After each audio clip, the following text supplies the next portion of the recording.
And I just want to add to Tom's welcome. It's really lovely to see you here. Appreciate the sacrifice that's gone into getting here and the travel.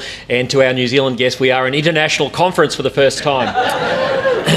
Well, it's my job to get us underway. I'm here to sort of give the motivational talk, I suppose, and the speakers we've invited will hopefully give some substance and pick up the pieces. So, now this is a picture from my family.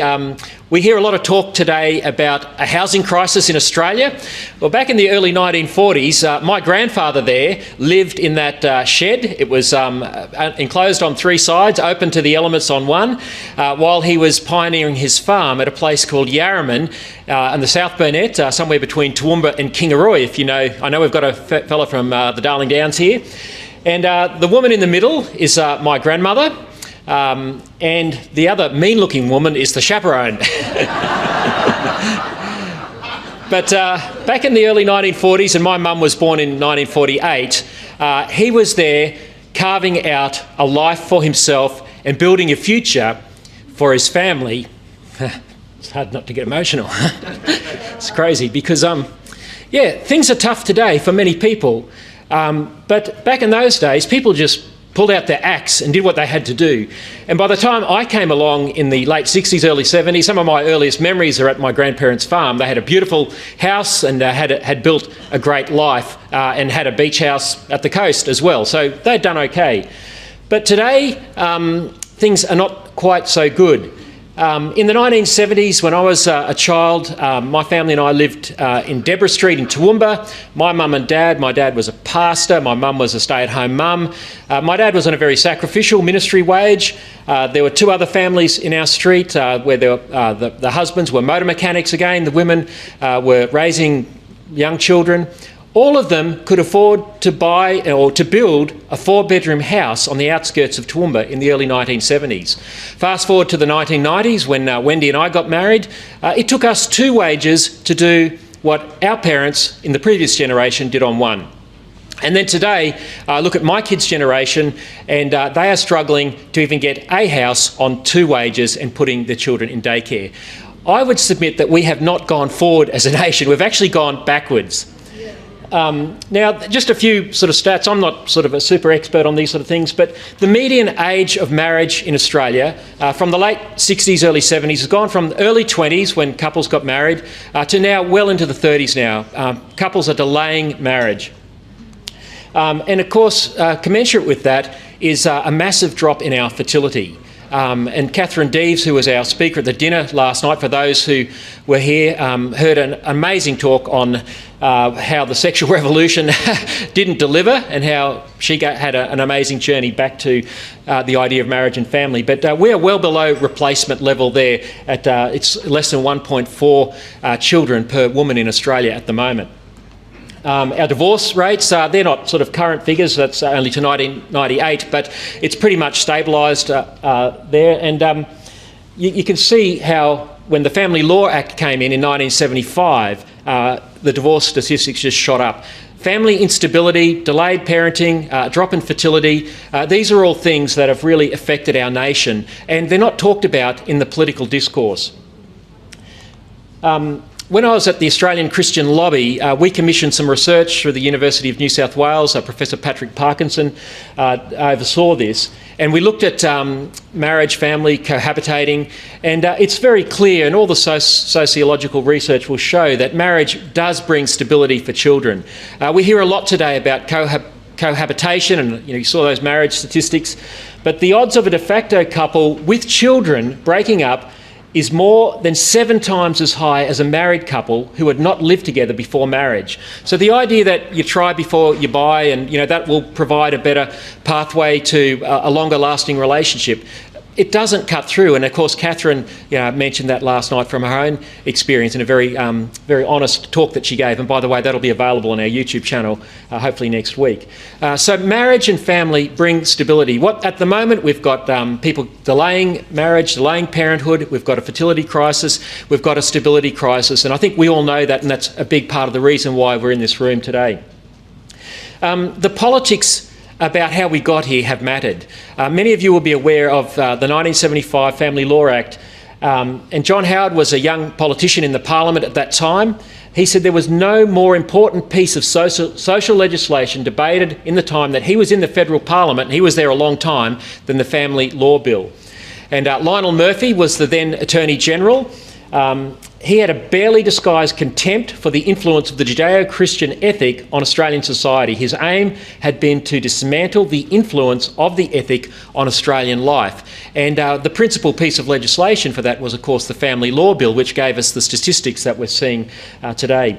Now, it's interesting at that time, and in Howard's book, Lazarus Rising, he recounts the debate that happened in the then old Parliament House, and Bob Ellicott, the member for Wentworth, put up an amendment because a number of parliamentarians were deeply concerned with the consequences of the Family Law Act, to say that the separation period before a no-fault divorce could occur must be 2 years instead of 1 year. And the idea being that it had been shown that if couples didn't divorce, but over time you could potentially work things out, provided there's obviously not abuse or that sort of thing. So that motion was put up in the Parliament, and it was defeated by one vote. One vote. And so we have no-fault divorce after just 12 months of separation, and of course this has contributed to enormous instability in our society. Incidentally, Paul Keating voted with Howard for that amendment, which was defeated. So Howard says more than 30 years later, and it's now 40 years later, it is hard to dispute that marriage has been weakened as the bedrock institution in society. We need to talk about marriage and family in public policy, and that's why I was so delighted that Catherine gave the talk she gave last night, because not only did she give the sociological information, but also the lived experience of it. The law is really, really important. Indulge me for a second, I've been reading this book called Christianity and Constitutionalism, written by a bunch of academics, published by Oxford University Press. And the point is made that the functions of the law go beyond command and sanctions. The idea of divorce laws or pro-life laws is not to beat people over the head necessarily. It sends a message about what we as a civil society value. The law has symbolic and educative functions, expressing deep values and shaping communal identity. If we say that marriage is just some easy thing that we can get in or out of, or that human rights for the unborn don't matter, those ideas have consequences and flow-on effects, and I think that's why we're all here. By the way, this book is quite amazing because it explores how we got constitutional government, how we got to the point where we've got free and democratic societies, and it comes from Christianity. As Christian scholars and theologians grappled with how we should live, how we should order ourselves as a society over the last couple of thousand years. Without Christianity, we would not have constitutional government and the rule of law and the freedoms that we enjoy in the West. We can be very proud, in the right sense, as people of Christian faith, of the contribution that we've made. And one of the reasons why we exist as Family First is we want to reignite that Christian contribution in our society, in our politics, because it's always been a force for good. So we're at the stage now where we've blown away all the educative functions of the law, and we have a piece of legislation called the Sex Discrimination Act, which our first female Prime Minister, Julia Gillard, under her government, it was amended, and it took out the definition of woman. It said that gender identity was a thing, and that if you identified as something other than your biological gender, you should not be discriminated against under the Sex Discrimination Act. And so we have just been through a federal election in 2025 where both sides of Parliament, the Liberal Party and the Labor Party, went to this election with a policy that says a woman can have a penis. That is what those parties did. And I'm sorry to be so crass, but that is the reality of it. And I think we've got to have some plain speaking about the ridiculousness of where our laws have come. Our laws have an educative function, and at the moment they teach us all the wrong things. And of course this is having terrible, terrible consequences. Many of you will know my good friend Kirralie Smith. She was a speaker at this conference 2 years ago. She has just been found guilty in the New South Wales local court of vilification against two male soccer players who identify as female that have been playing soccer against women here in New South Wales. And all she did was put out some tweets on Facebook and some social media posts on Facebook and the like, calling out the fact that these were men playing against women. And it's gone to court and she's lost. She faces up to $200,000, not $100,000 on that slide, because there was two judgments made against her, $200,000 in costs. and the possibility of losing her house, and she faces re-education, and that means teaching her that a woman can be a man or a man can be a woman. I mean, it's just ridiculous, and she'll probably be made to have a public apology. Now, I hope she's going to appeal that. It's got to be appealed. But as I see more and more of these sort of judgments happen, and of course, last night Catherine talked about the Giggle v Tickle case, of which she is an instructing solicitor. The more of these things that happen, and the deafening silence from our political class causes me just to have more and more rising contempt for our politicians. And I want to be someone who is respectful of our parliamentarians. I believe in civil society. But when you've got the Liberal Party and the Labor Party refusing to engage on this issue, when you've got politicians who turn up at Anzac Day and venerate our Anzac dead, our war dead, because they fought for our freedoms, and you don't have politicians with the courage to fight for our freedoms in the legislative chambers of this nation, then I really question whether they are worthy to be turning up at Anzac Day and honouring our war dead. Because if...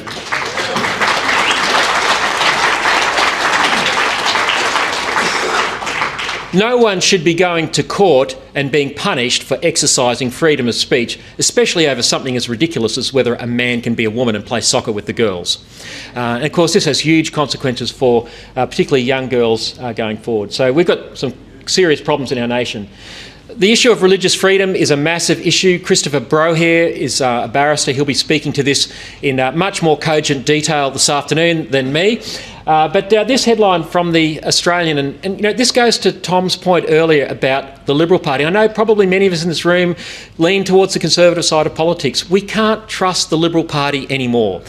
This is the Northern Territory Chief Minister reneging on a promise to provide protections for Christian schools, faith-based schools in the Northern Territory. This is something which has been a vulnerability created pretty much directly as a result of the redefinition of marriage in law through the marriage plebiscite, and it hasn't been fixed. Our faith-based schools remain vulnerable and not free to employ staff who share their ethos, and nothing has been done to fix this situation. Scott Morrison had an attempt. Anthony Albanese tried to make it worse last year. It's been brought to a stalemate. And again, the Liberal Party are not standing up for the fundamental freedom of association, for parents to educate their children in the values which they see fit. Now, forgive this slide. I'm a Lord of the Rings fan. These are orcs, right? Well, look, I was going to get to that. The one on the right is Anthony Albanese, and the one on the left is Susan Lee.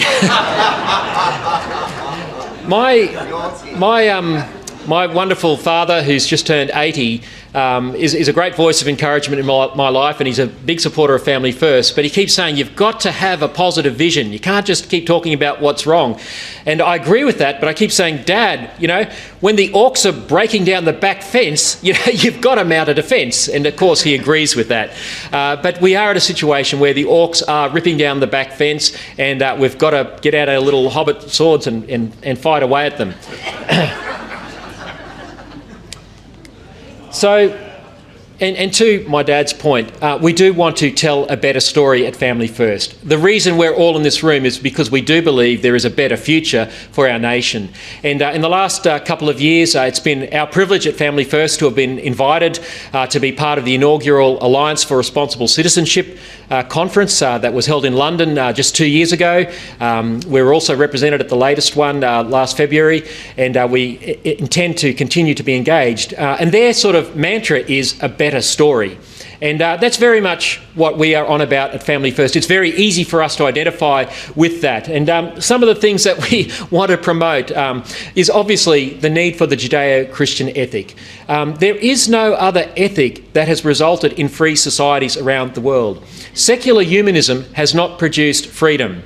Have a look at the French Revolution. Have a look at the contrast of the Revolution of 1776 and the Revolution of 1789. One produced the amazing flourishing of the United States. The other produced a bloodbath in France and inspired Stalin, Hitler and Mao.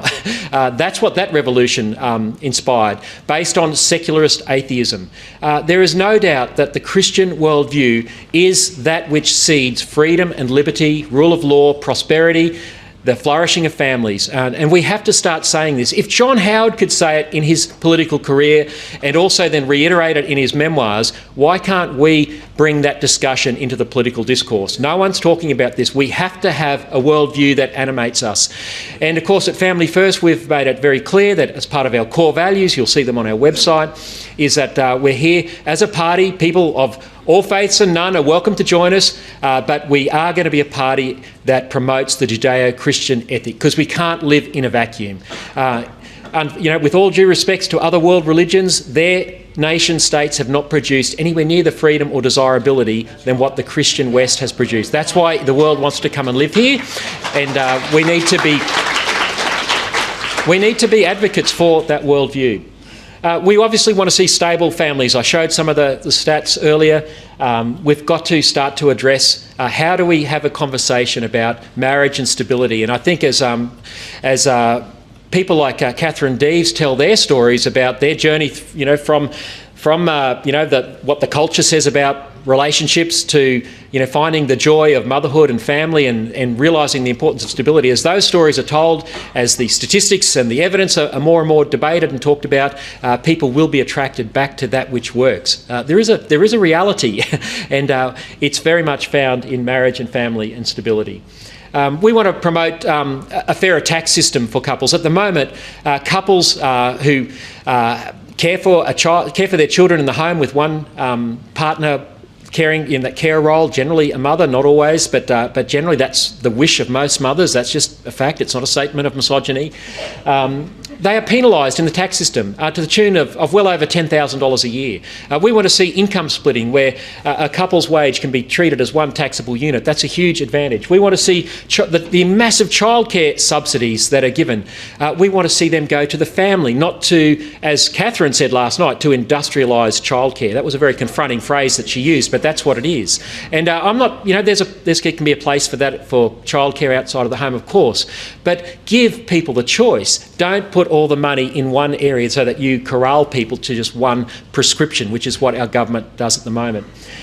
We want to see life protected from conception to natural death. That's controversial for many people. Most Australians, I think, are waking up to the idea that late-term abortion is horrific, and then you've got to start to do some logic and work out where does life begin. And I think we know in this room where it does, and we need a debate about that in our society. If we can't protect the most vulnerable, no one is safe.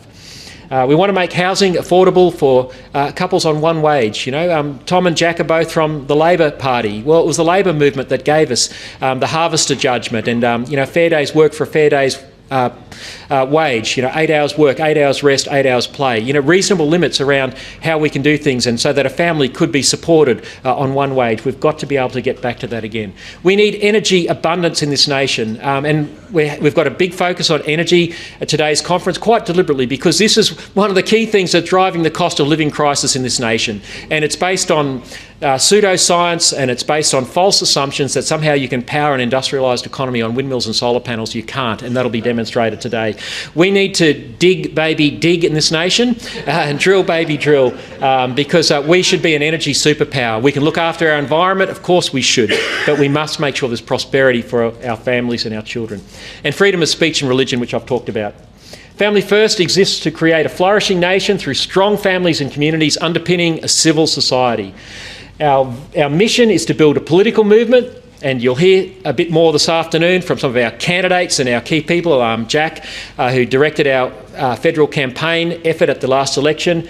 You'll hear about how the movement is being built that will fight for and sustain the social and economic well-being of the nation by promoting family, life, faith, freedom, enterprise and subsidiarity. Subsidiarity is a big word that Jack insisted goes in the mission statement.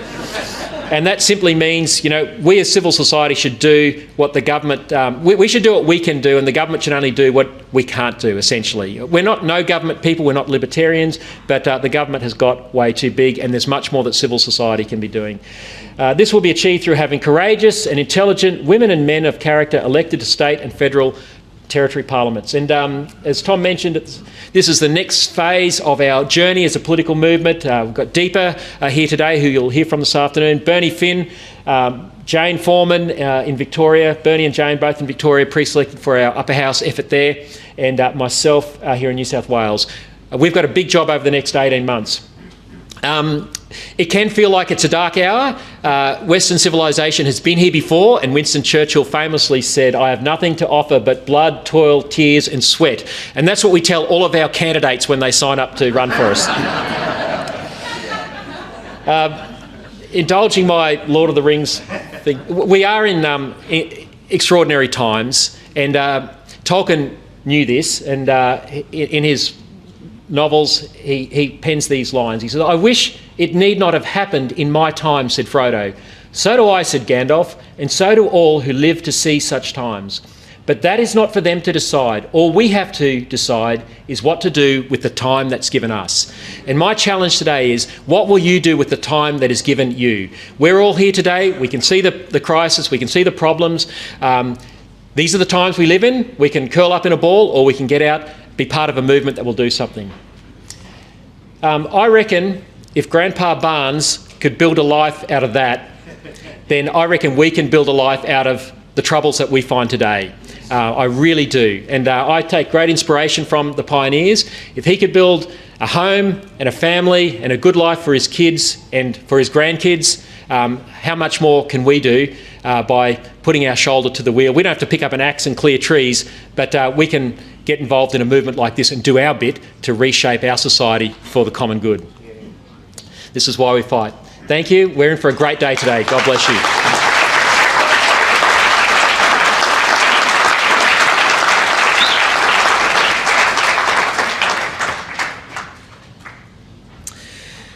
Just before I introduce our next speaker, just a couple of advertisements. Thanks, Dave. You'll see down the back Kyle Napoleon with an I, he's waving down there, and his lovely wife Hayley. They are looking after our merchandise. You can get your Family First kit here today. It's great to see a whole bunch of caps and t-shirts here in the audience, so you can get your stuff there. We've also got copies of my book, I kid you not, Notes from 20 Years in the Trenches of the Culture War, and I'm working on another book at the moment, so get this one before the new one comes out, but it does go over some of the problems and the issues, so that's the advertisement. Well, I don't want to waste